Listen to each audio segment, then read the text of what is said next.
Let me post this again. You're on live?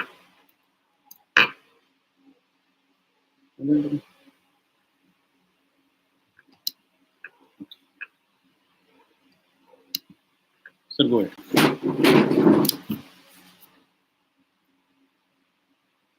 You're audible, sir.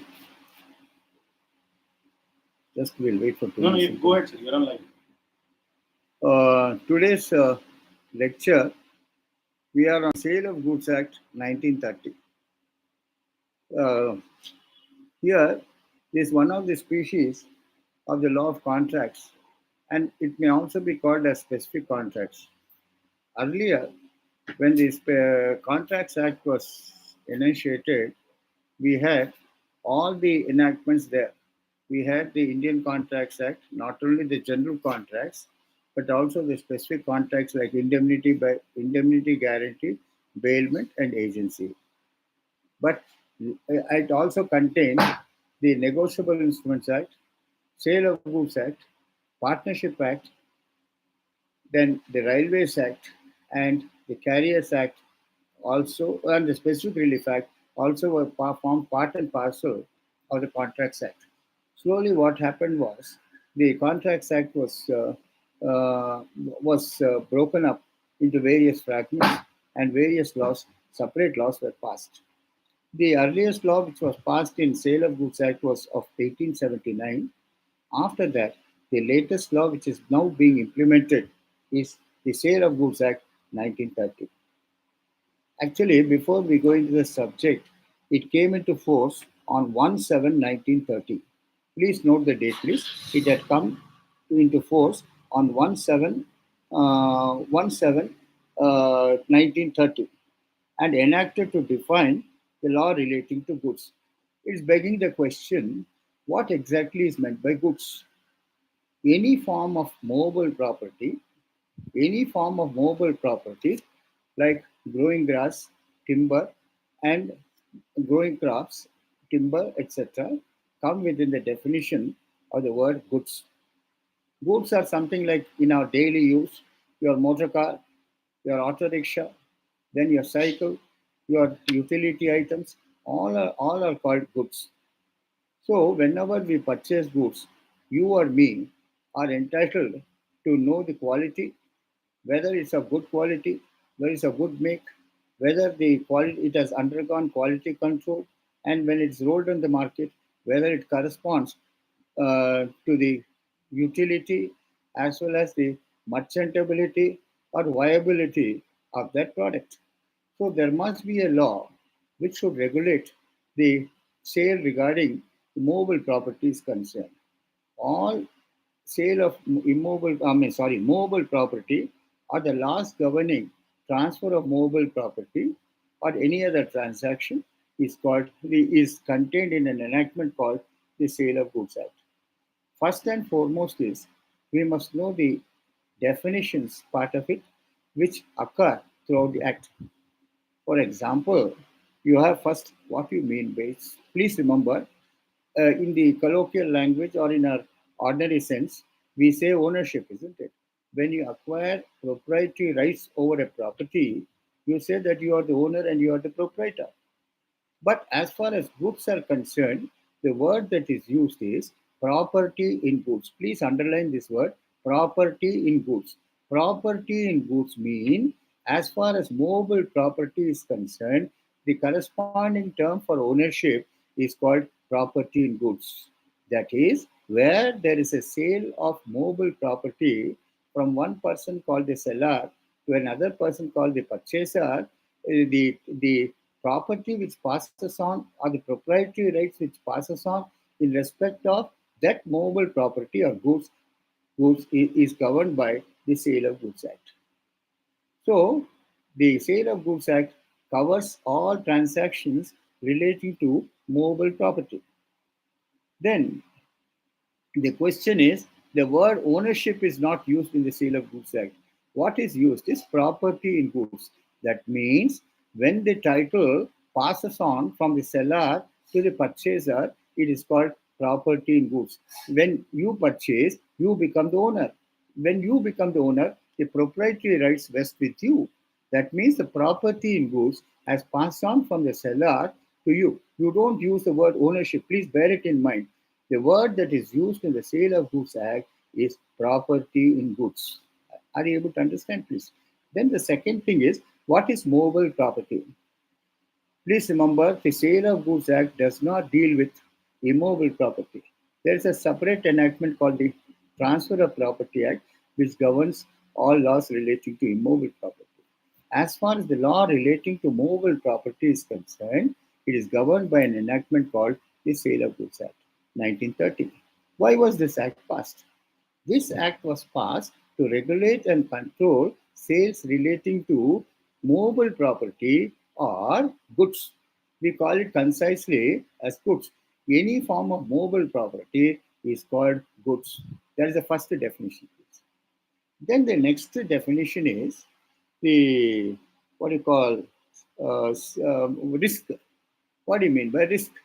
Risk means where there's a transfer of property in goods from one person to another, and the transaction is completed, and the purchaser does not take possession of those goods, then the risk is always with the purchaser. But if the goods are in the process of being a contract being carved out and the goods are still in possession of the seller, then the risk as far as destruction, damage, or deterioration is with the seller. So the word risk means who is to bear the cat, who is to bear the damage, who is to bear the damage in case of destruction or damage. Then the word risk plays a very important part. Then the third term that is defined is what is called. Now we go into the subject in the proper perspective. Contracts are of three types. One is called one is called is one is that is one is called present goods, past goods, future goods. I'm talking from Sale of Goods Act point of view. There is present goods, that is goods which are in a deliverable condition, where all the necessary things are done and they can be delivered to the purchaser by the seller. Then goods, that is what is called goods in a deliverable condition. Second one is what are goods not in a deliverable condition. For example, suppose you order for a fridge or you order for a AC. Then let us say the certain things have to be done to put it in a deliverable condition. Then in that case, it is called a goods in a non-deliverable condition. Third one is future goods. What do you mean? Means is goods which are not in existence on the day when the contract is made, but the goods will have to come into existence at a future date. For example, so nowadays online shopping is going on. On the day when you book the goods are not readily available. Suppose you even order for what is called, say, a practical product. On the day when you order, the goods are not available. What that person does is he enters into a contract with you that you will deliver it as and when the goods arrive and you place an order. For example, suppose you want to buy a mattress of a particular size. That particular size is not available with the shopkeeper. Then what the shopkeeper says is, sir, you please go to the dealer and place your order. It takes 15 days to prepare the mattress in a deliverable condition and deliver it to you. That is what is called future goods. Goods which are not in existence on the day when the contract is made, but certain things have to be done to put it in a deliverable condition. It is called a contract relating to future goods. Are you able to understand, please? Then we have got three terms called ascertained goods, unascertained goods, and specific goods. If you literally look into the Sale of Goods Act, none of the terms are defined properly. If you see the definition of the word unascertained goods, it says goods which are not ascertained or goods which are not specific. A negative definition is given. Suppose you go to the definition of ascertained goods, it is defined as goods which are not unascertained or goods which are not specific. Then if you go to specific goods, it is defined as goods which are ascertained but not specific. These are the three definitions that are given in Section 2 of the Sale of Goods Act. But that is not sufficient for our purpose. What we have to do is we must evolve a satisfactory definition. It is given in the form of an illustration in a book called Sale of Goods Act by the famous author Eastwood in UK.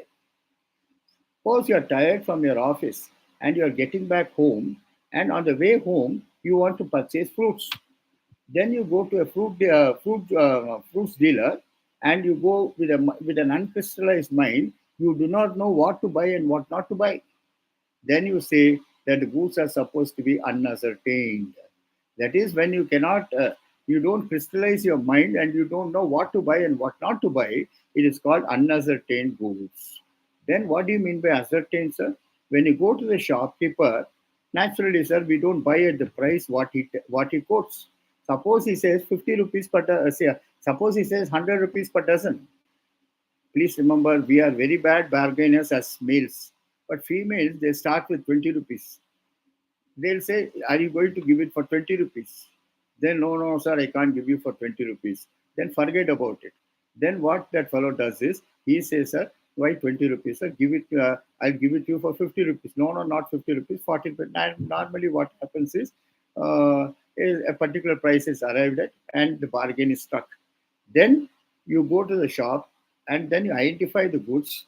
Then you keep the goods apart, ascertain their price, and you fix the price, and then unascertained goods becomes ascertained goods. Then you agree upon the price, you bargain on the price, fix the price, and agree to purchase that particular fruit, and then put it in your basket to be ready to go. It becomes specific goods. Are you able to understand, please? Sir, Ongole Bar Association people are joined us. Sir, Please welcome them. I really welcome the Bar Association of Ongole, which has joined our group, please. Thank you very much and good luck for you. Here, again, I repeat this illustration, sir. You are tired from your office, and while returning from your office, you want to purchase some fruits. You go with an uncrystallized mind. You do not know what to buy and what not to buy. You find custard apples, guava fruit, plantains, apple, so on and so forth. Then the goods are supposed to be unascertained because you do not know what to buy and what not to buy. Then from the dealer, what you do is naturally, sir, we don't buy anything without testing it, whether it's fresh or not. Then what we do is we take a dozen apples and keep it aside. Then we take dozen custard apples, keep it aside. Then we take a dozen plantains, keep it aside. Then we take 1 kilo or 2 kilos of mangoes and keep it aside. Then you ascertain the price. Then he quotes the price at what he offers. Then naturally, sir, no one, including me, we agree to the price what that man quotes. He quotes 100 rupees. Then we start from down. Please remember, that's what I said. The lady who's sitting on the left side, ladies are the best judge to bargain. Never a male should not go to purchase because a lady knows she starts from rock bottom. If he quotes 100 rupees, a lady will say, sir, please give it to me for 30 rupees. Then naturally, sir, I don't know. Even the shopkeepers have got a tendency to bow down to a lady. Says, no, no, sir, I can't give it to you for 30 rupees. I'll give it to you for 60 rupees. Then the lady says, no, no, sir, that 60 rupees is too high. Please make it 35. Then, no, no, sir, I'll give it to you for 40. Then ultimately the price is agreed at 50 rupees. Then what you do is the items which you agree to purchase, the quantity or the quality which you want to purchase, you keep it aside and then agree upon the price and agree upon the goods. And then once you agree upon the price and agree upon the product which you have to buy, you keep it in your basket and then take it home. First, you go with the uncrystallized mind. It is called unascertained goods. Second one is where you pick and choose and then keep it aside and then bargain for the price and agree for the price and then it becomes ascertained goods. Then once you agree upon the price and the product which you want to buy, you put it in your basket and then come home. It becomes specific goods. This is how Eastwood defines ascertained goods unascertained goods, and specific goods. Am I making myself clear to you, please? Then we go to the next term that is used is deliverable condition. What do you mean by deliverable condition? Please remember, just because we order, just because we place an order, don't think that you will get that product immediately. For example, my colleague tells me that he ordered for a mattress of a particular size. He almost went around all the shops, but the size which he wanted, he could not get because he is also tall. His wife also is equally tall. He wanted a bigger size. Then, when he went to different companies, they said, "Sir, this size is not available." Then, what to do? Naturally, sir, a male who goes for shopping, females always say, మీకేం తెలియదండి మా భర్త గారు మీ నేను వచ్చుంటే అన్ని తీసుకునేవాడిని. So in that sense, the dealer, the person to whom you go, he directs you to the wholesaler. He says, sir, you go to the wholesaler, perhaps you may get it. Then you go to the wholesaler and want that particular specification article to be delivered to you. Then he says, sir, I will take 15 days time because the product has to come from Bombay or Kolkata or some other place. Please give me 15 days time. Please place an order and pay in advance. The rest of it you can pay later when the goods are arrived. Then the goods are not in a deliverable condition. Are you able to understand, please? Something has to be done to bring the goods into a deliverable condition. It is called deliverable condition. So it is a contract for future goods which are not in existence, but it has to be ordered and it has to be brought from a particular place. The next one is, uh, suppose, let us say, now we go into the subject in the proper perspective. In this particular Sale of Goods Act comprises of 64 sections. It comprises of 64 sections. Then, uh, 64 sections, but in the first part of the lecture, I will just cover 10 sections so that there may not be an overdose of the subject. The first one is sale and agreement of sale. This is laid down in section 4 of the Sale of Goods Act.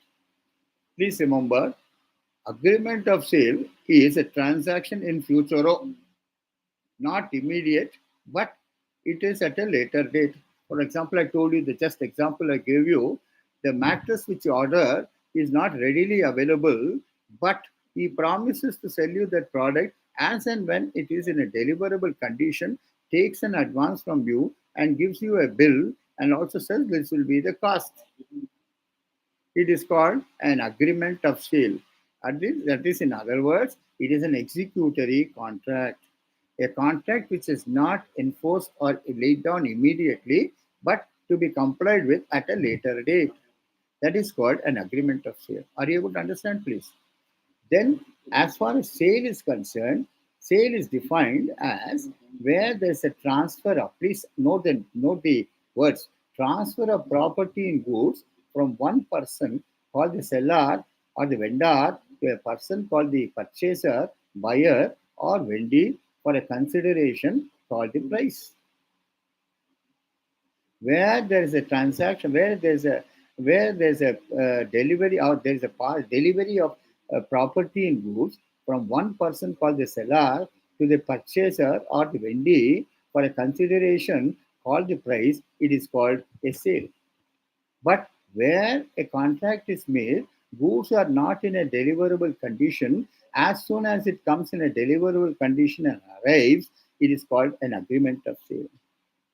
This basic distinction is sale is supposed to be an executed contract where you take delivery of the goods and you pay for the price. That is what is called the consideration, and then take delivery of it. But as far as agreement of sale is concerned, agreement of sale is that where the vendor promises to deliver the goods at a later date, takes the advance and takes the order from you. You place the order, and he says he'll deliver it within 15 days. That is called a future. That is a future delivery. It is called an agreement of sale. Some of the obligations are performed by placing the order, by paying the advance, and also taking the invoice, and also taking an undertaking that the goods will be delivered within 15 days as soon as it arrives according to your specifications. That is what is called agreement of sale. It is an executory contract. It is not executed immediately, but it has to be executed at a future date fixed.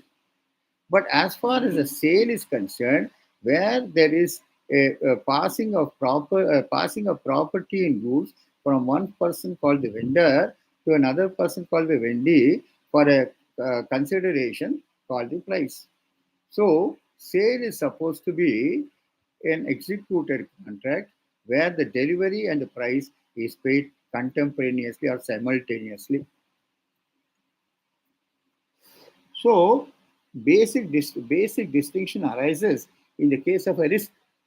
And normally nowadays you have higher purchase also. I think most of you know that goods are available to you on higher purchase system.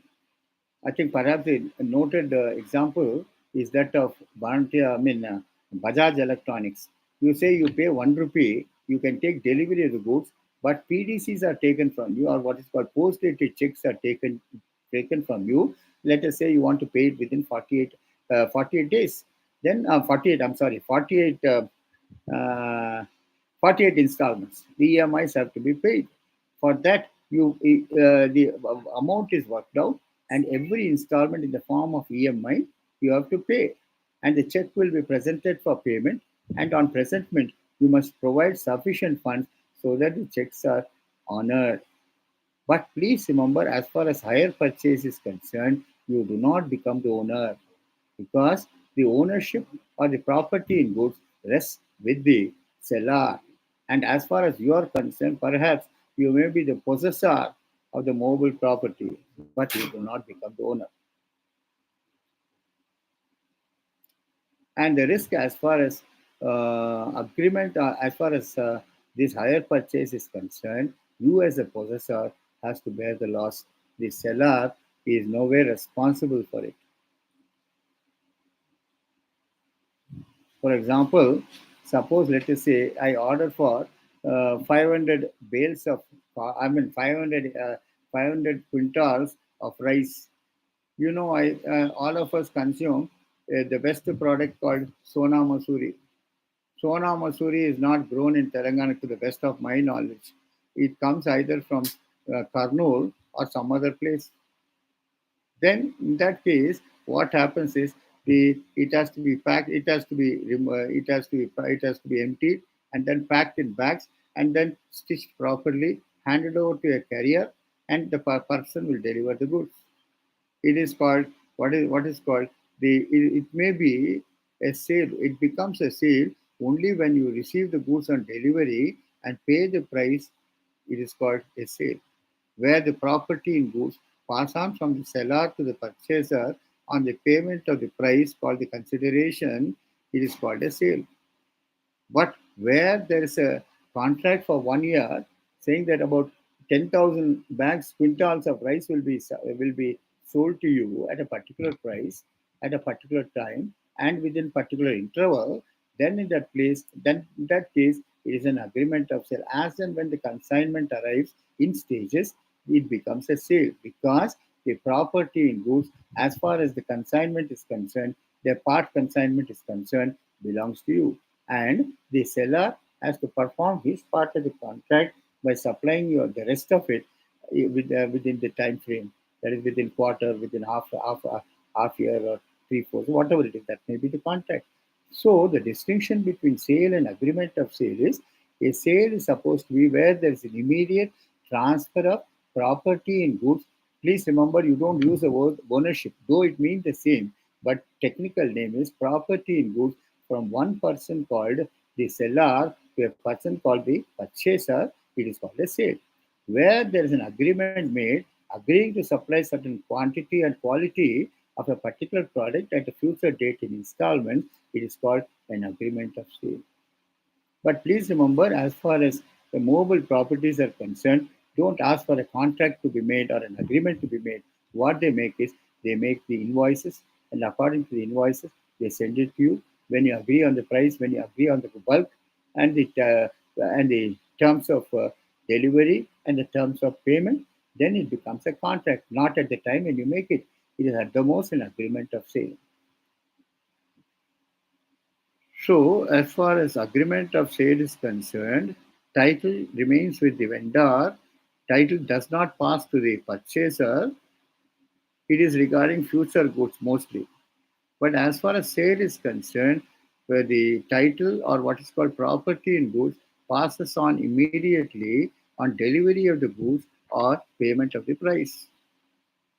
Are you able to understand, please? In hire purchase, the title remains with the hirer and the possession is only with you, subject to the conditions that you must pay the purchase price in installments of 48 installments or 60 installments according to your capability, and issue PDC checks, PDCs, that is post-dated checks for every month, and so that in 48 months the amount what is to be paid is received by the seller. One advantage of hire purchase is the hirer gets the interest part of it. Please remember, suppose a product costs you 60,000 rupees. Let us put it in a hypothetical case. But when the hirer sells it to you, he will sell it for nearly 80,000. Why? Because that excess of 20,000 which comes is covered in the check, that is in the form of EMIs which you pay, and every month he is entitled for that particular amount. So, as far as hire purchase is concerned, the risk is always with the seller, though you may be the possessor, the purchaser may be the possessor, but as far as agreement of sale is concerned, the risk is always with the seller and the risk is not with the buyer. But as far as the sale is concerned, the risk is always with the buyer and not with the seller. Are you able to understand the distinction between sale and agreement of sale as laid down in section 4? Any doubts? Then we go to section 5, how a contract of sale is made. As far as immobile properties are concerned, you know how a contract of sale is made. First, you try to make out an agreement of sale. You pay in advance and earnest money. Then the rest of it you pay at the time when possession is delivered or at the time when the sale deed is executed and registered. And once the sale deed is executed and registered and the entire consideration paid, title passes on to the purchaser. But sale, how it is made is, please remember there is no documentation as far as mobile property is concerned. It is based on what is called invoices. What happens is, the please remember the seller does not come to you directly. All transactions relating to mobile property is done through mercantile agents. That is the agents who take orders from you, and orders are placed with the agent, and the agent undertakes to get the goods supplied by his principal. Then when you agree upon it, there are two types of contracts prevalent, sir. One is called CIF contract. CIF contract means cost, insurance, and freight is prepaid. Cost, insurance, and freight is prepaid. That means you pay the cost of the goods. You pay the goods are also insured in case it is lost or destroyed, or the freight charges which is leviable, that is which is payable to a carrier, be it a railway or be it a lorry company or any other mode, or a carrier who is a mercantile agent and his business is to run the business as a mercantile agent carrying goods from one place to another place. Then in that case, cost, insurance, and freight, or what is called CIF contract, is entered into. Then in that case, what happens is, even prior to the CIF contract coming into existence, the invoice is sent. Then you go through the invoice and agree upon the price and agree upon the bulk which you want, and then agree upon it, and then a contract is made. Then the person from there sends you the invoice. Then you verify the invoice and you accept the invoice and say, please deliver it according to your terms and conditions. That's how a sale is made in respect of CIF contract.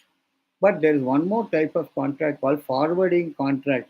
What do you mean by forwarding contract? Forwarding contract means a contract is no doubt made between the seller and the purchaser, but as far as the documents of title are concerned, that is what is called the bill of lading, as far as when the goods are sent to ship, or the railway receipt, or what is called the RR, or what is called the LR, lorry receipt, which is there, it will be sent to the bank, and the price that is fixed is also mentioned, and the documents come to the bank, and in the bank, what you have to do is you must you must give a bank draft for the price of the goods, and then redeem the goods and take retire the documents. That is, take the documents, and the bank from its godown undertakes to deliver the goods to you. This is called forwarding contract.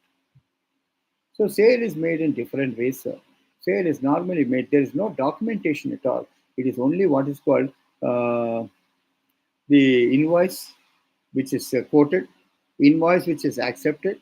Pursuant to the invoice acceptance of the invoice, the goods are booked, the bulk is booked, quantity is booked, quality is booked, and the price is also agreed upon. And the terms of delivery, how it is to be delivered, where it has to be delivered, in what form it has to be delivered, and how the payment has to be made, whether it should be made immediately on delivery or it will be prepaid. All those things will be specified in the invoice. That is a contract between the seller and the purchaser. And you also got one thing called the way bill, or you have got the check post here and there. You have to pay the check post charges also, and also what is called the tolls which are there now.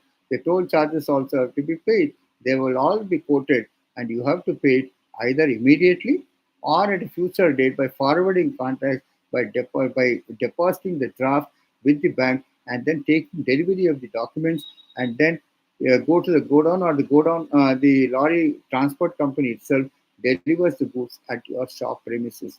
These are the two types of contracts which are existing as far as sales are concerned. So once there is a delivery is accepted, payment is made, the contract is completed. This is how a sale is made. Then we go to section 6, existing or future goods. Existing or future goods. What do you mean by existing or future goods?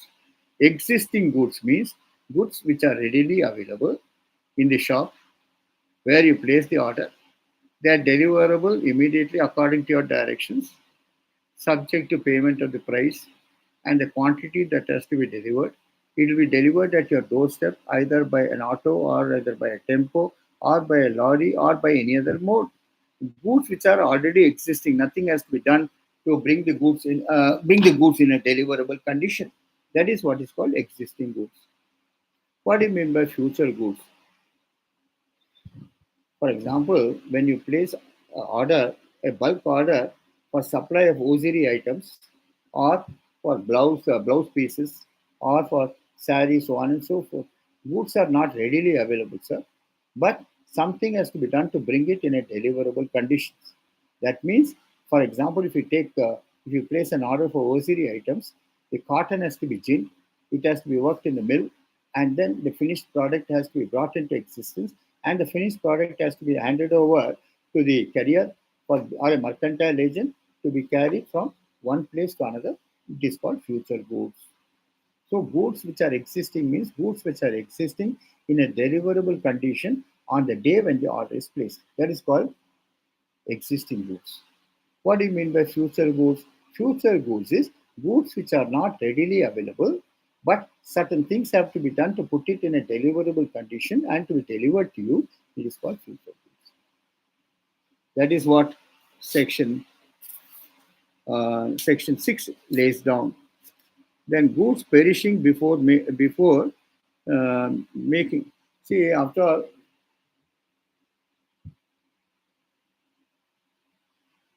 all, there are certain goods which are perishable.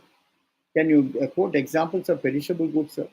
Goods like your pulses, goods like what is called vegetables, goods like fruits, goods like some other goods which do not survive for more than 2 3 days. Then in that case, if the goods perish even before delivery, the contract is broken. No need of the purchaser need not comply with the order which he has placed, because the goods are not in existence, they are perished, because they are perishable goods. That is what section 7 says. But what about 8, sir? Goods perishing before sale but after agreement of sale. That is, agreement of sale is made if they are perishable goods. But as per the agreement, the seller has to supply certain quantity of goods to you. But at the time of agreement, the goods are existing. But later, when the sale has to be made, the goods perish either by deterioration, damage, or destruction, or by tsunami or any other acts of God. Then, in that particular case, what happens is the question is the agreement also gets vanished. Then, sir, normally there is a clause for ascertainment of price. Please remember, as far as goods are concerned, there is what is called a fluctuation in prices. Today, what is the cost may not be the cost later. For example, if you see a new car which comes into the market, they say we are offering this car at 7.29 lakhs starting. But later on, after 5 days, when it's in a deliverable condition, what happens is the prices increase. So that's the reason they say uh, price as of the day of delivery. For example, you see there is a word called TNC, that is terms and conditions apply. That means terms and conditions may vary from time to time. Then, in that case, normally ascertainment of price, that is normally an expert is appointed to find out what is the price of the goods which are sought to be delivered, or what is the price of the goods which is the transaction between the parties.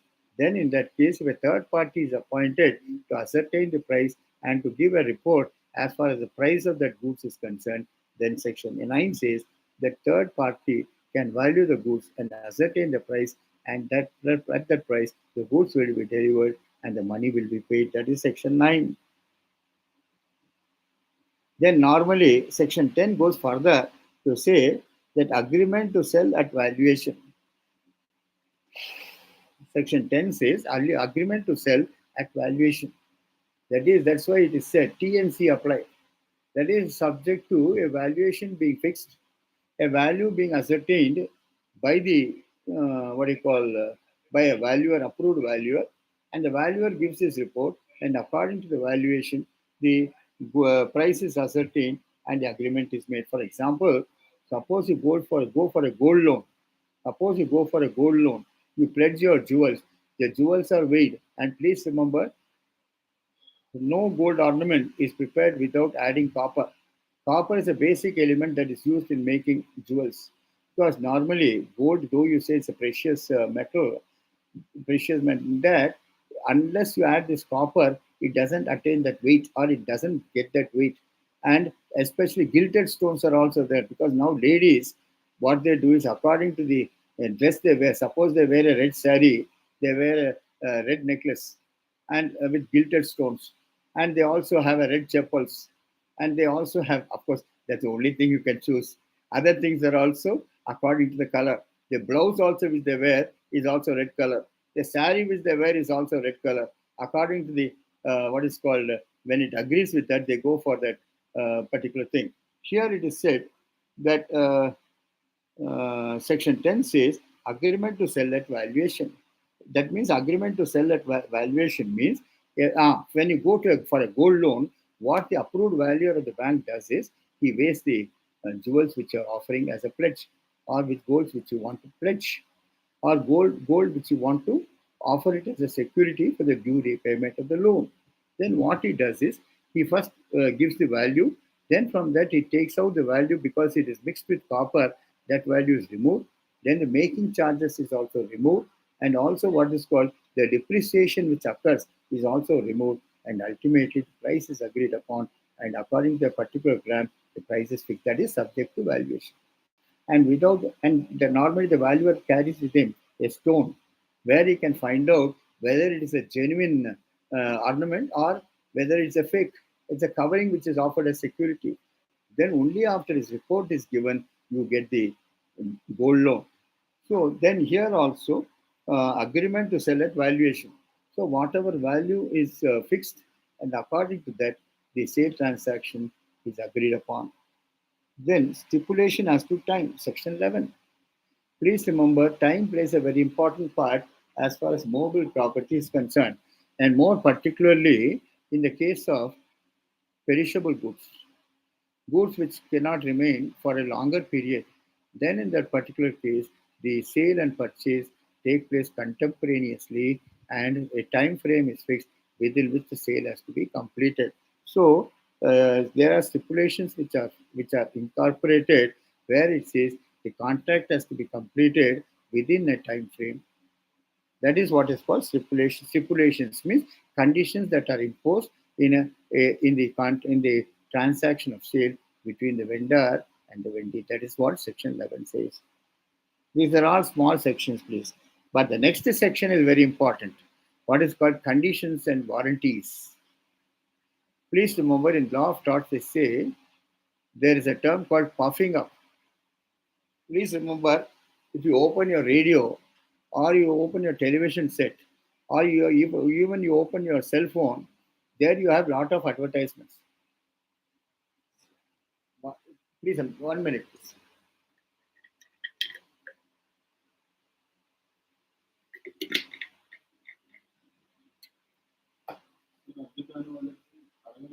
Yes. So first is now you see the television set. Please announce. Some people are not following. I will explain it if you question. One announcement, please. Suppose some people are weak in English and they are strong in vernaculars. Please stop me. I shall also translate it into Telugu and try to explain. Don't feel shy of asking, please, because I am here to clarify whatever doubts you have got. Please, I will also explain to you in Telugu in case you don't understand English. Sir, you said Telugu convince. Here నేనేం చెప్పొస్తున్నానంటే ప్రతి మనిషికి తెలుగులో అవగాహన ఉంటుంది. But as far as ఆంగ్లంలో ఉండేది చాలా మందికి అర్థం కాకపోవచ్చు. వాళ్ళు నన్ను ఆపేసి, సార్ నాకు అర్థం కాదు సార్, తెలుగులో చెప్పండి అని చెప్పండి, నేను దాన్ని అనువాదం చేసి మీకు చెప్తాను.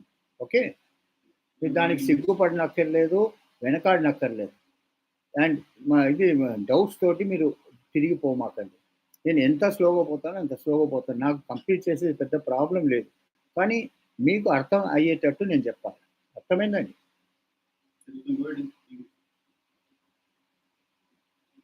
Then stipulations as to time. Here, as far as goods are concerned, time frame is fixed. That is, it is said 40. That is, they say that goods will be delivered within a particular time. Payment will be made within a particular time. And normally in the wholesale market, unless credit is given, sir, normally my understanding is 90 days credit is normally given. Why? Because unless you give credit, there's cutthroat competition in the market. And unless you give those concessions, and unless you give time, and unless you give it in installments and permit the person to pay it in 3 months, no person will place an order with you. If you do not give it, he'll go to some other person. But there must be a time within which delivery has to be made, and that is the reason in the invoice, if you carefully see, because some of you are in the mercantile world, also commercial world, you know, time for delivery, mode of delivery. Then next one is within what time it will be delivered, what time the price has to be fixed, and price has to be paid. Also on, so many conditions are imposed and mentioned in the invoice itself. Time of delivery, time of payment, mode of payment, and the installments in which it has to be paid, and the time frame within which the contract has to be completed will be clearly mentioned. Here I would try to give you an example, sir. Suppose, let us say, goods are not manufactured in Hyderabad. Goods are all in your Ongole, let us say. You have to order for goods from Chennai, especially rubber products. Chennai is supposed, or Tamil Nadu is supposed to be a monopoly for tire and tire products, MRF, so on and so forth. Most of the companies are located there. Then let us say, here, when you place orders, you place various stipulations. In the invoice itself, it is mentioned what is the time within which the goods are to be delivered, in how many installments it will be delivered, and where it will be delivered. through whom it will be delivered, and what are the terms of payment, whether the payment has to be made in full or within 90 days. All these conditions will be mentioned. Suppose, let us say, the goods are ordered from Chennai or Tamil Nadu, but the goods have to arrive at Hyderabad. Then the question arises, sir, on delivery, suppose you as a purchaser you do not pay the money. Where does a suit lie? A suit lies in Chennai because the goods are delivered from Chennai. Suppose I put it the other way around. As a purchaser, you don't get delivery of the goods. Then in that case, you can file a suit at Hyderabad because the goods will have to be delivered at Hyderabad. So the seller has got a right of filing a suit at Chennai or Hyderabad, but you as a purchaser, you have got a right of filing the suit where you stay, that is at Hyderabad, because the goods have to be delivered at Hyderabad. అర్థమైందండి? ఇప్పుడు Chennai is ఆ తమిళనాడు అంటే తమిళ్ వాళ్ళది అక్కడ rubber. Provide only in English. Somebody Yes, sir. Then we go to stipulate. That is why in the invoice itself, all these terms and conditions and stipulations are contained. Stipulations means conditions are the clauses which have to be followed: time for delivery, time for payment, terms of payment, when payment has to be made, in what mode it has to be made, and in how many installments it has to be paid, or whether credit is given and time is given for 3 months to make the balance of payment. All those stipulations will be mentioned in the contract itself. That is what section 11 postulates. Then we go to a very important chapter called conditions and warranties. I still remember, if you open the television, or if you open the radio, or you open your cell phone, you have a lot of advertisements. Sometimes you get disgusted seeing these advertisements because a good serial will be going on or a good movie will be going on. In the middle, for 2 minutes, advertisements take place, or a cricket match is taking place. In the cricket match is sponsored, and cricket match payment is made by the advertisers, and the advertisement revenue comes. Then let us say, nowadays, if a new product comes, the how to push up that product, that is by publicity. Publicity is done by different ways. Even in the what do you call? Even in the posters which you find, there's pamphlets which are fixed to the wall. There we find Nirma washing powder, then Wheel washing powder, then so on and so forth, Ariel, so on and so forth. Then they say there cannot be a better product than this. If you use that, you can have good life for that. Then suppose they say Lux toilet soap, Lifebuoy toilet soap, then Mysore sandal, so on and so forth. And they advertise that product in such a way that that product will be purchased by any person because the advertisement is so rosy. Then Nirma washing powder, when it had come to the market, no one knew the word Nirma. But when it was publicized for so many times in the television as well as the radio and various modes of publicity, all of us buy that. Why? Because this particular model comes and then advertises for that product. And now you see most of the cricketers are turning as brand ambassadors to advertise a particular product. In the commercial language, it is called puffing up. And suppose you take a toothpaste advertisement. A toothpaste advertisement, if you see, first Colgate comes. There's so many varieties are there. So, Max Fresh. Then after that, you've got Made for Each Other. Then you've got what is called Colgate Salt. Then Colgate Charcoal. That, this, and all. Then immediately after Colgate, you get the advertisement for Pepsodent. Pepsodent also gives its own way of advertising. Then next you come to close up and or closer, you find two beautiful people, a man and a woman, coming in a romantic mood, and they use close up. And once they use close up, they become close to each other. So this is how the gullible public are being misled. But this in the contractual language is called puffing up. Every person tries to push his product in the market. Every person, a person may be a manufacturer, but the person who markets it may be a different person. For example, the Hindustan Liver Brothers, they do not manufacture anything. They only market it in the market and then push up that particular. This in the contractual language is called puffing up because there's a cutthroat competition which goes on, and whereby each company tries to outbeat the other. And advertisement, publicity, and what is called the awareness which is created in the minds of the public who are consuming that particular product is what is called puffing up, and this pushes up. For example, the latest case of Ramdev Baba. Please remember, your products may be good, I agree, but you have no business to criticize the other products. For example, Ramdev Baba went on the advertisement by saying he can cure cancer, he can cure AIDS, he can cure any ailment with the products manufactured by Ramdev Baba. That is his units. But he said, I've got a better cure than what allopathy and homeopathy has, and my medicines are supposed to be the best because it is made out of herbals. Then the matter came up before the Supreme Court, whereby the Supreme Court also warned him not to make such misleading advertisements. No doubt your product may be good, your product may be quality, what the quality and what the usage, but you have no business to criticize other systems of medicine. And I think also you're reading the paper every day that Ramdev Baba was reprimanded first. He was asked to desist from that activity. But when he continued, the Supreme Court took a very tough stand and held him liable for contempt. And there, Ram, Ramdev Baba created a scene by filing an affidavit. I apologize for what all advertisement I've given. In future, I will not make such advertisements. But unfortunately, the Supreme Court, what they said is, we are not bound by your lame excuses and lame apologies.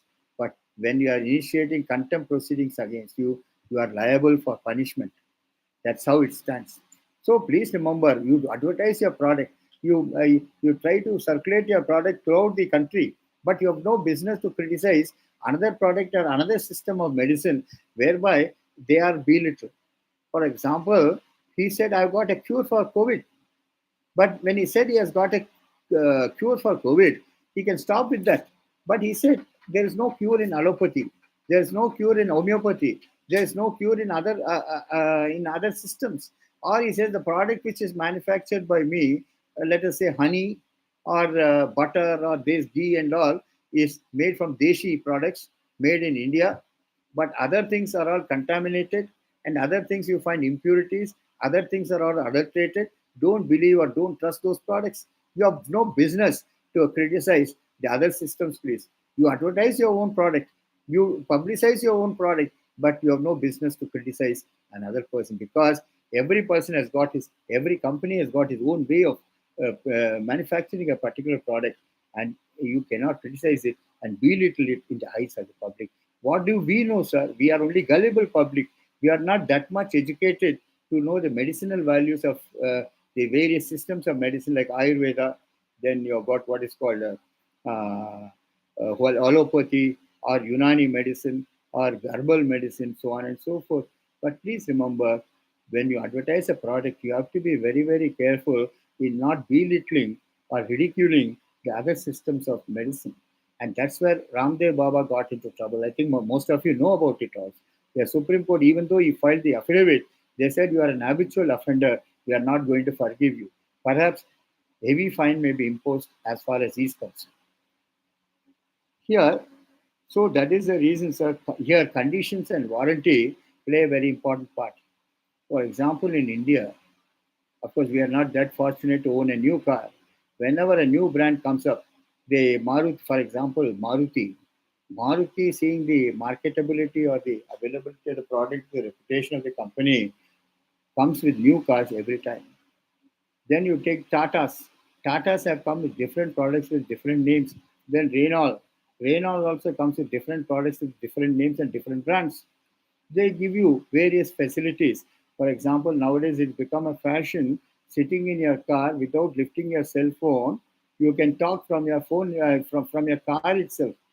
That means you've got a particular system where your phone is connected through the Bluetooth to your instrument that is provided inside your car, and sitting in your car you can talk, and you cannot be caught by the police because you're talking on the cell phone sitting in the car. Then you've got various other facilities of the tires which are there. Then after that, various decorations, accessories that are given to you under in that car, then the sound system which is provided, the air conditioner which is provided, then the what is called the balloons which are provided in case airbags as they call it, which are provided in case of mishaps, etc. Every car has different sizes and different facilities. Then you got the rival, you got the Tatas. Tatas also provide for the same thing. But please remember, as far as automobiles are concerned, they go by the name of the company and not by the product. And I still remember when I had the opportunity of purchasing a new vehicle, that is not a new vehicle, rather, go for a two wheeler. I had to go only for a two wheeler, second hand two wheeler because I didn't have the money to purchase a new one. Then in that particular case, I go for Bajaj. Those days, Bajaj was supposed to be a hot product, and viability and usability of Bajaj products was great those days. And you know the famous product Bajaj Chetak and Bajaj Super, etc., etc. They were used as hotcakes. Later, what we found is the new vehicles came. Now you have Honda Activa or Honda 5G, so on and so forth. Then now latest one is you've got the electric vehicles, which cost you a very high amount. More than 1 lakh, you don't get a electric scooter. So all these things are there where alternate fuel facility is given to you, all the other facilities is given to you.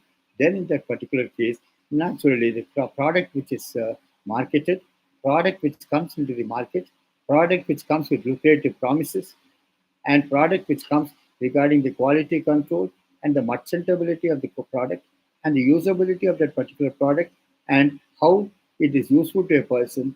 Everything, there's a cutthroat competition going on in the market. For example, suppose today you buy a new car. What the car dealer does is he says, "Sir, I will give you an installment. Don't bother about it. You pay this much of money towards EMI. The rest of the money you pay it in installments or EMIs, and then I'll provide you free insurance as far as the vehicle is concerned. Third party insurance or comprehensive insurance also will be provided. I'll also provide you 5 years of warranty where regarding the quality and the usage of the vehicle, and free servicing will be given to you 3 times or 5 times at our cost. And in case of any accident, etc., etc., the insurance company with whom we have insured will bear the loss, so on and so forth. Naturally, we see how many facilities are given by this particular company. We try to go for that, and we normally don't go for it unless we consult our friends. Are no Tata one now? You buy bought a Tata vehicle, isn't it, sir? How is it working? What is the mileage it is giving? Whether it's run on petrol, whether it's run on diesel, or whether it's run on LPG, whether it's run on CNG, or whether it's run on it's a battery vehicle. Then we try to see the performance of that vehicle in the bazaar. Then after that, after making all inquiries, we purchase the particular vehicle. So in this respect, conditions and warranties play a very important part. That is the introduction for this chapter, sir. Conditions and warranties. Though both of them look synonymous and similar, there's dissimilarities between both of them. We'll go one by one, sir, slowly. Condition is defined as a main element of the contract, and warranty is collateral to the condition. Condition is defined as a main element of the contract. As far as the condition is concerned, I am going to sell you a car of this model and of this year's manufacture, and this contains a strong chassis. It contains a inbuilt what is called inbuilt what do they call that where you receive cell messages. It contains the Bluetooth, and it or you can also sit in your car and receive calls. Then it has got seats which are luxurious, and it has got what is called hatchback seats, and it has got cushioned seats with good leather, and then it has got door mats, and it has got a good engine which can pick up. It can go at 100 kilometers or 200 kilometers per hour, subject to availability of our roads. Then it can be saved from crashes or accidents, and you have got the necessary implements which are used, which can prevent accidents. And then you've got airbags which can open at a switch, and then you can start the engine with this on the switch. You need not, and you don't have what is called clutch as well as gears. You only got automatic starting, acceleration and deceleration, and then the fuel cost. It will cost you only 1 rupee per kilometer when you run it on electric battery. All these things are condition. Please remember, there's a rosy picture that is given to you.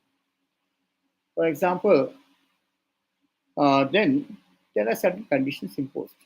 Along with that, there is an essential stipulation regarding the merchantability, regarding the utility, regarding the worthiness, or also the way the vehicle performs.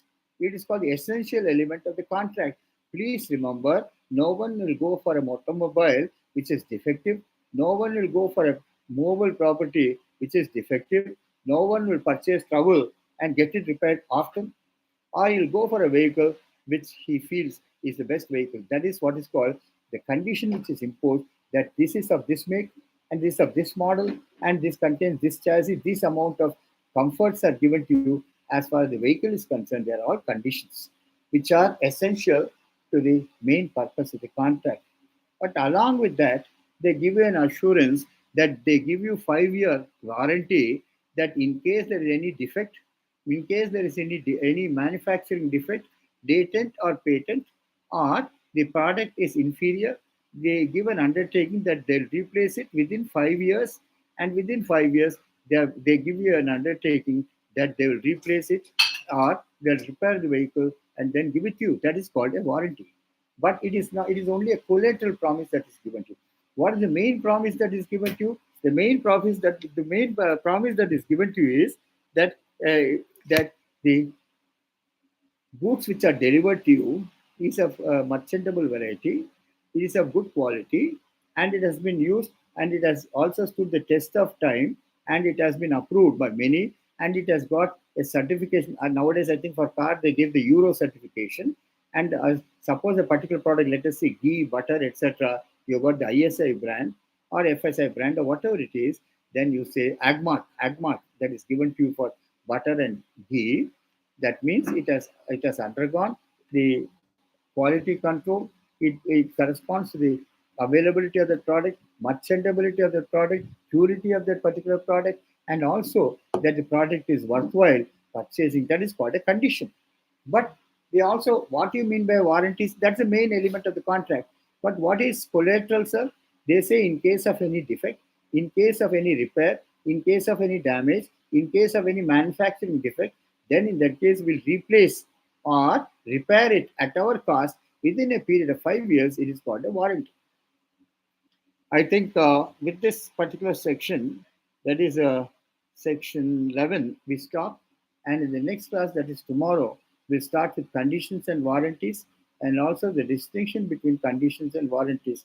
I am going at a very, very slow pace because this subject, I have studied this subject about nearly 30 years back.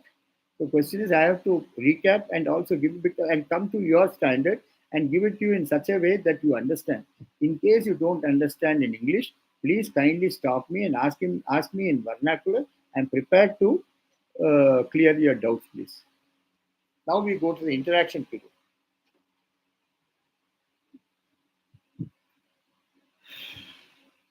Any questions, please? ఏదైనా ప్రశ్నలు ఉంటే అడగచ్చండి.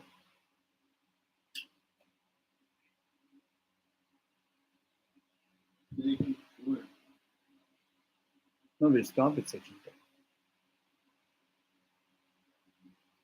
Lastly, you can go into class around the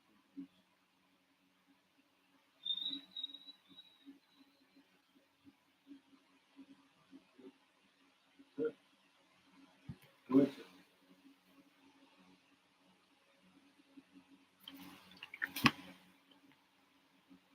See, a condition is defined in the Sale of Goods Act, an essential, that is, it is said, an essential part of the contract allows affected party to terminate the contract. Suppose, let us say, please remember, no one is a fool to purchase a vehicle or any product which has defects and it requires repairs.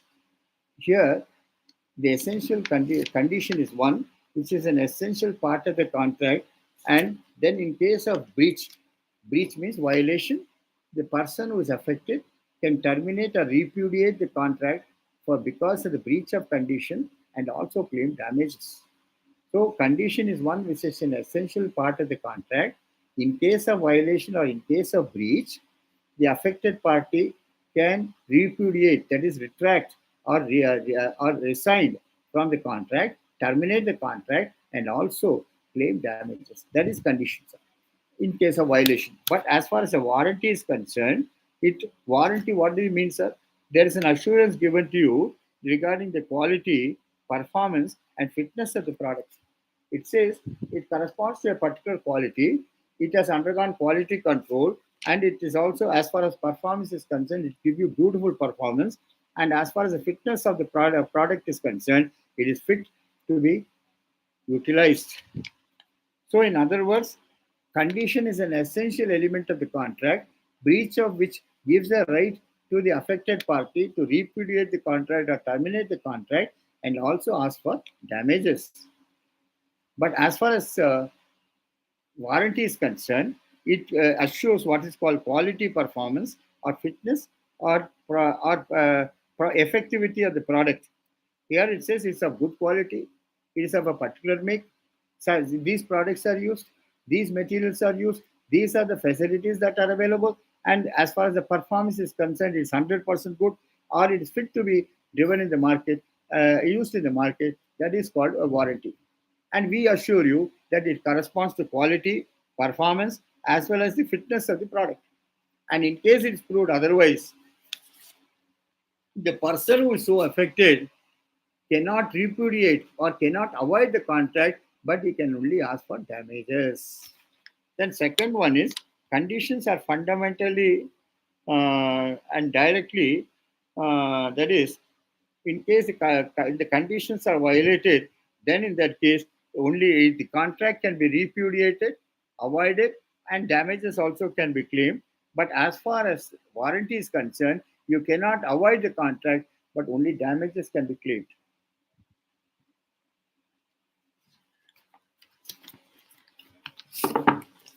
Then, as far as breach of a condition is concerned, it violates the entire contract.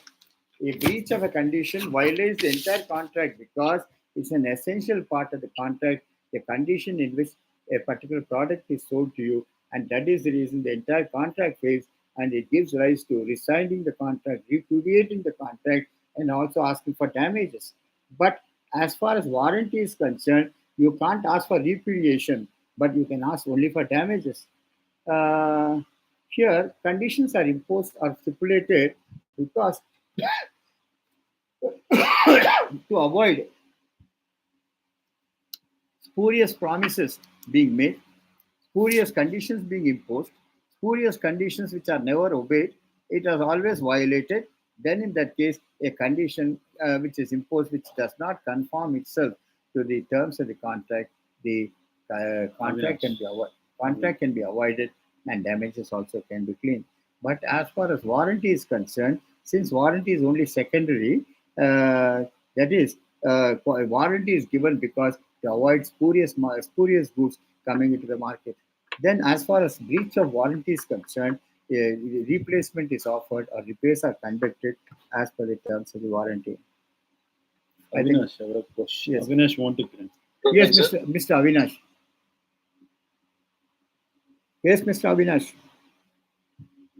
Sir, good evening, sir. Good evening, sir. Sir, with regard to defense in specific performance, yesterday at the question hour. Yesterday you asked that, as I remember. Yes, yes, The sir. differences So in, yes, sir. I'll repeat, sir. Differences in specific performances, first and foremost, is the discharge of contract. If you see from section 55 or 56 of the Contracts Act, first one is section 56, which says frustration of the contract. That means where the contract, though at the time when the contract is made, it was lawful, subsequently it becomes unlawful. I put it that way. Suppose, let us say, sale and purchase of liquor was no doubt permitted earlier, but due to the change of policy of the government, a prohibition was introduced and liquor cannot be sold, then what was lawful earlier becomes unlawful because of the policy of the government. Then in that case, the contract cannot be performed. I'll put that Yes, sir. situation, sir. Then in Sir. that case, the contract is said to be frustrated. Suppose the property that is agreed to be sold is acquired by the government for a public purpose. You cannot avoid it because of Article 31A, 31B, and 31C. Whenever a property is acquired for a public purpose, under 31A, because of the doctrine of eminent domain, the state is supposed to be the owner of the entire land. And as far as the structure is concerned, structure belongs to you. And you cannot Yes, sir. resist acquisition proceedings. The only thing is, if you resist, then under the doctrine of police power, the government can forcibly take possession of the property. Of course, you've got 31C, which says adequate compensation according to the market value can be paid in respect of the property acquired. Then you got novation of contract. What do you mean by novation of contract? When the original contract is substituted by a new contract, and the obligations of the new contract alone has to be performed, and the obligations of the old contract are extinguished, you cannot stick on to the old contract and say the conditions mentioned in the old contract does not perform, the contract becomes void. Then in that particular Yes, case, sir. it is said the question is specific performance cannot be ordered unless you go under the new contract. Then sometimes alteration is made. Suppose I agree to sell you five mudgies, and out of five mudgies, let us say two mudgies go out of my hands because it has been acquired by the government. I can only sell you three mudgies. So the contract will be varied or modified to the extent of three mudgies alone. But if the price is received for the other two mudgies, then in that case, that money which is had and received and damages have to be paid. Great. Yes, sir. Thank you, sir. Welcome. Mr. L.V.K. Prasad Rao. Prasad Ragar. Sir, good evening, sir. Good evening. Prasad here. In case of sale, say that there is a vendor who has promised to give a storage unit. Yes. The storage unit is meant for storing the perishable goods. Right. And the storage unit has to meet importantly two specifications, sir. Right. It should have the specified humidity and the temperature. Right. So these are the important conditions of Yes, the. yes, sir. So the vendor has installed the unit. The vendor has also made some arrangements for humidity and also made for arrangements for temperature. Right. But the point is, these two do not operate. The humidity and the temperature are not specified, are not maintaining at the specified levels at the same time. If humidity is maintained, Right. temperature is not maintained. If temperature is maintained, humidity is not maintained. Right. Ultimately, the goods get perished if both of them do not simultaneously meet at the same time. Right. So, from the vendor point, he says that I have delivered the storage unit, I have delivered the humidity, and I have delivered the temperature control system also. So I am not responsible. Not what are the benefits available? Sir, as far as the seller is concerned, he has covenanted or stipulated that he shall keep in a place in a warehouse where it is stored in a proper place with proper things available. But suppose he stores it at a place where those facilities are not available, he does so at his own peril and he has to bear the loss. But as far as the purchaser is concerned, suppose he purchases the goods, let us put it this way, knowing fully well that the perishable goods, he does not take delivery of those goods at the appointed time, he has to suffer because the sale has already been completed. But in the case of an agreement of sale, then the risk is with the seller, sir. Okay. Now coming from the point of sale transaction. Right. Now from the seller says, I have delivered the unit with the specifications. From the buyer point of view, although the unit is lying there, but it is not functional as per the specifications. If it is not functional, although we have bought the unit, when the goods are stored there, they are getting perished because these specifications are not met properly. Right? Sir. If it is not met properly, then the seller is responsible because it's an essential ingredient as far as the contract is concerned. Yes, sir. What are the remedies, sir? Can I know, Remedies please? open to the buyer is he can repudiate the contract, avoid the contract, and he can also claim damages. But as far as a warranty is concerned regarding its quality and quantity, then the question of only damages can be claimed, but repudiation cannot be claimed. Okay. And if there is no warranty clause, sir? If there's no warranty clause, go on with it. That's all. Okay. Thank you.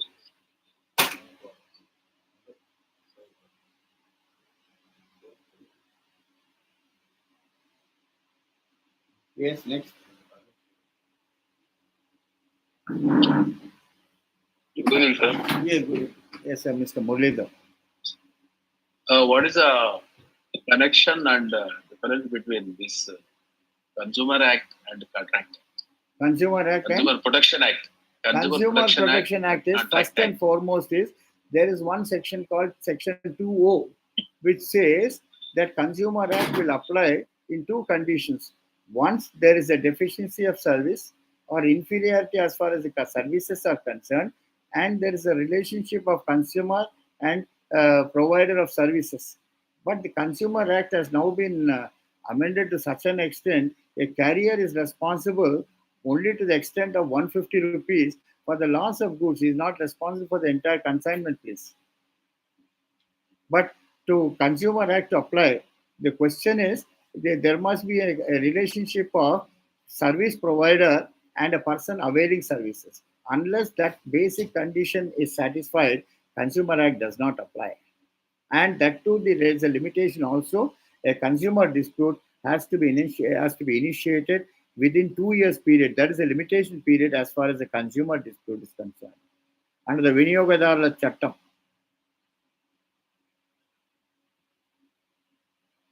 So, what is the limitation period of the Contract Act? Contracts Act doesn't stipulate the limit, but as far as the Consumer Act is concerned, 2 years period is given. 2 years old. Yes.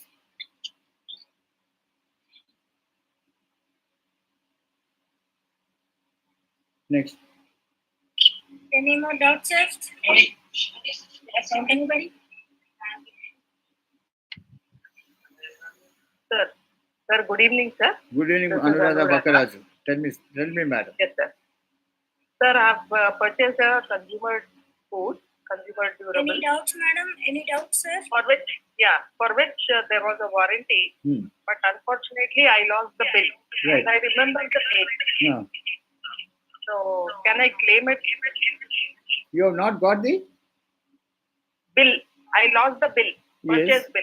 Yes. If you don't have the bill or document the evidence, perhaps you may not get the damages.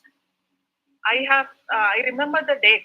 You may remember the date, but unless, or the other way around is ask that person, because whenever a bill is made, it is made in duplicate. A carbon is kept and they keep the carbon copy with them. It is in the book called the receipt book or a sale book, but your original will be given to you. But you can call upon him to file that particular particular entry regarding that whether purchase has been made.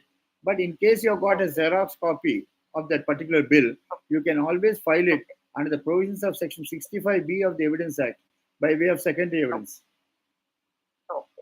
And you can give a notice to the other side under Order 11, Rule 14 to produce the counterfoil of that bill.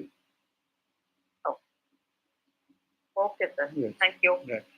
So, I request all to, I am also one of the, I am Secretary of the Grahak Panchayat, Akhila Bharatiya Grahak Panchayat of Telangana Yes, sir. state. So, the thing is that we don't actually, most of the time, to avoid GST, they say that don't give the bill, it's all right. But we must pay the GST and take the bill. Then only you can claim this. Exactly. Always I advise everybody to pay Exactly, the tax. sir. Don't worry about the tax. Because there are two modes of payments if you just follow it. Yeah. There is a payment, there's a price fixed for without bill, and with bill a particular price is fixed. Normally they call it penny wise and pound foolish. We take it without a bill, our bill nahi diya to bhi chalta. But the repercussions are very, very wide. As you say, you pay the GST and take a bill. Never avoid, because tomorrow if you want to avail the warranty, then the question is, unless you produce that original bill, you will not get that facility. Yes. True, sir. The advice given by Mr. Muralidhar Bhala is very good. He is in an authority, you can give that advice, madam. We are all advocates in the legal profession. We learn by experience, we learn by mistakes, we learn by our frailties in life also, isn't it? Yes. We feel enlightened by Mr. Muralidhar Bala's statement. Yes. Thank you, sir. Yeah.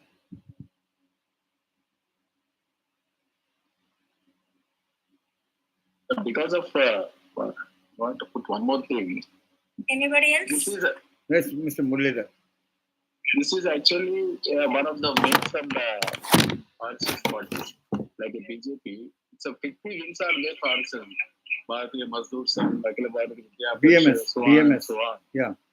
BMS. Yeah. So Akhila Bharatiya Grahak Panchayat is also Grahak Jago. Jago Grahak. That's Jago. consumer beware. Be aware rather. అంటే అవగాహన అంటే తెలుగులో అంటారు అవగాహన తెచ్చుకోండి వినియోగదారులారా జాగ్రత్త. So 50 years ago it started because of movement and efforts put by Grahak Panchayat. 2019 the new Act came, Consumer Protection Act. That is the reason. Sir, the Consumer Protection Act, unfortunately, many people do not know the law and their rights and liabilities. They'll have to have awareness programs, and there must be, awareness programs conducted at the village levels so that the illiterate people also get aware of their rights and liabilities, sir. That is avagahana, as they call it. That is being aware of the privileges which you get under the Act. We are all consumers since birth to death. We are consumers for every product and everything. Everybody has rights. We forget to fight. Unfortunately, what happens is, being in the legal profession, we depend on someone to buy our products for us. And naturally, we cannot go to the bazaar or we cannot go to the supermarket or buy. And whatever is there, for example, suppose you see, I think I still remember, sir, I think the oil to the Lord Venkateshwara in Tirumala was supplied from Samalakota. And edible oil was supplied, 17 tons of edible oil was supplied. And they found in the edible oil supplied, pig tallow was added to give that viscosity. Of course, the person was caught. How many cases they are caught, sir? The question is, people have to be made aware of that. Please remember when you buy, I think still remember when you buy vegetables, especially, I think Srimati Varalakshmi, who is the hostess today, she knows that బెండకాయ కొనాలంటే బెండకాయ పైది cut చేసి చూడాలంట. అంటే లేతగా ఉంటే లేత తీసుకోవాలి, ముదిరిని తీసుకోకూడదంట. వాడు అంటాడు తీసుకుంటే తీసుకోవాలి, లేకపోతే దుబ్బే అంటాడు, లేకపోతే దుబ్బే అంటాడు. అదేది లేడీ పోయిందంటే ఆమె అన్ని అది పాపగా కూడా కట్ చేస్తుంది, కట్ చేసి చూస్తుంది. Some times taste it also. Sir, it's only Vivid Bharati who is giving consumer protection and consumer forums awareness. Vivid Bharati Radio, except Vivid Bharati Radio, none of the radios give the awareness about. Avinash garu, just a second, sir. Avinash garu, just a second. Murali garu, just a second, sir. 1 minute. All your doubts on civil case, we are here to regarding that MRP now making Grahak Panchayat fighting with the federal government. Yes. Every product they are making, marketing and every product, every company MRP they put. If you go to a supermarket, anybody, somebody gives 50%, another company started with less on MRP. So we do not know what is the price. Actually, there is a committee and central government and parliament. Yes. They have studied this. They know what are the exact profit to ratio of the new product. There are all big banks are there. Sir. In this case, Muralidhar garu, in this I'll give you some practical exposure which has come, sir. There was one advocate by name Chobe. He was always coming in what is called Sherwani, and he was an RSS man. And once what happened was he gave his Sherwani for dry cleaning to fashions. And the cost of dry cleaning those days, I'm not talking about now, it was only 7 rupees. Unfortunately, it so happened that the Sherwani was destroyed or burnt. Then the fashions people said, sir, we are prepared to stitch a new Sherwani and give it to you. Don't ask damages. Then this man went to court and filed a suit for 7 rupees, saying that my old Sherwani is damaged. please give me my sherwani. Then the fashion people had to spend some thousands of rupees to silence this man, and ultimately the matter ended. Then, then in one case, what happened was a Britisher was driving the car in the Usmania University area, found some potholes on the road, and his tire got punctured. And then the cost of doing this vulcanizing work those days was only 20 rupees. But he brought an action against the municipality claiming damages, saying, "Sir, I'm not bothered about the quantum, but today it has happened to me. It should not happen to anyone else. The municipality should fill up the potholes and keep the whole road in a drivable condition." But how many of us follow it, sir? We don't go for small things because it doesn't bother us. We have got many more useful things to do. But please remember, because we avoid, intelligentsia avoids it, the municipality or the local authority, and for example, you have the open drains, right? Open drains are almost during rainy season, it is kept open. Lots of deaths have occurred. And because children get washed away. But what's the municipality doing? It's the duty of the municipality to clean the drains or keep the manhole closed. So we are not aware of all our rights, sir. So enlightenment or avagahana is required for all this. I don't think in this country, so long as we live, it may not come. So, Now, in light of new acts from yesterday, major acts have been now.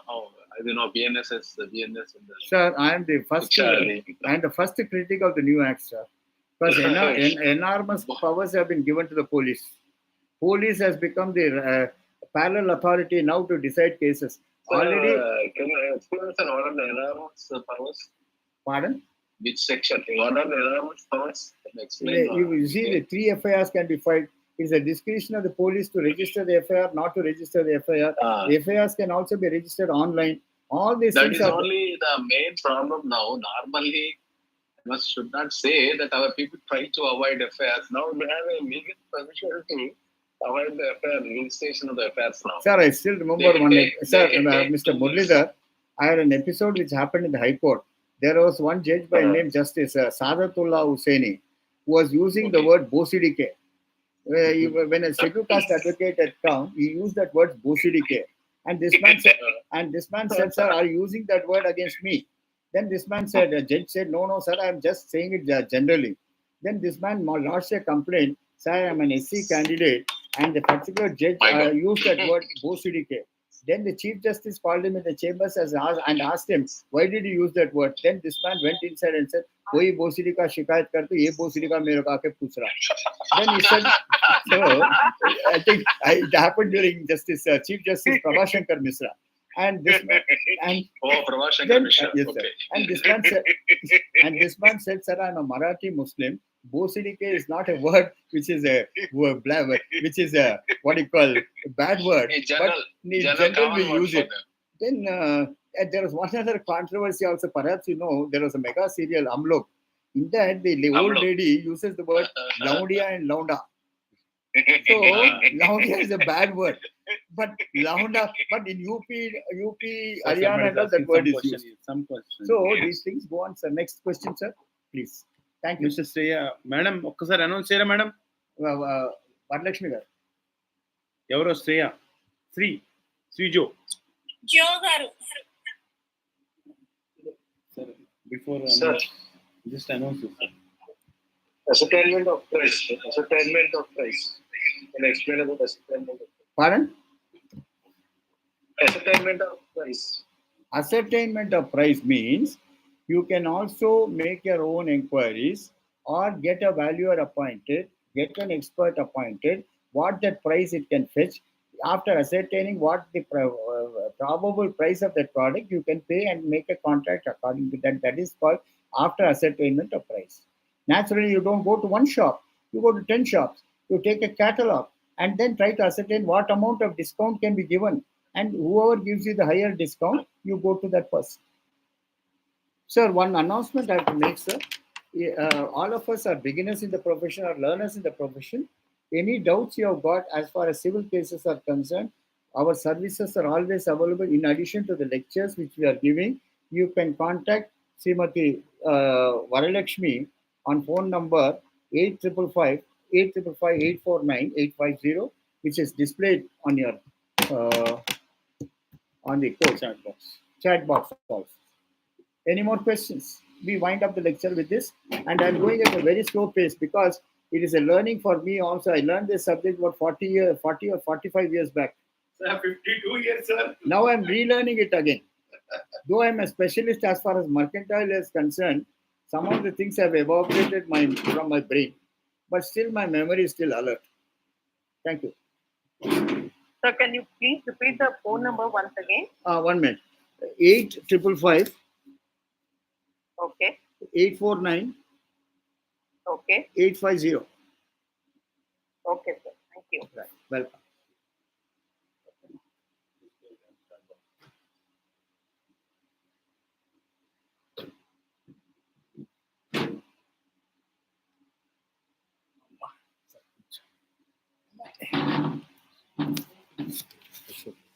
Alright, as we are closing now, time to close up.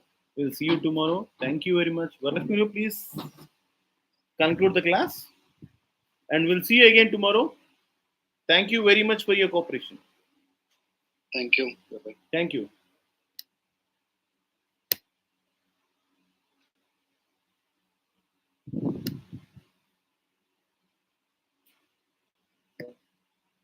Just a second.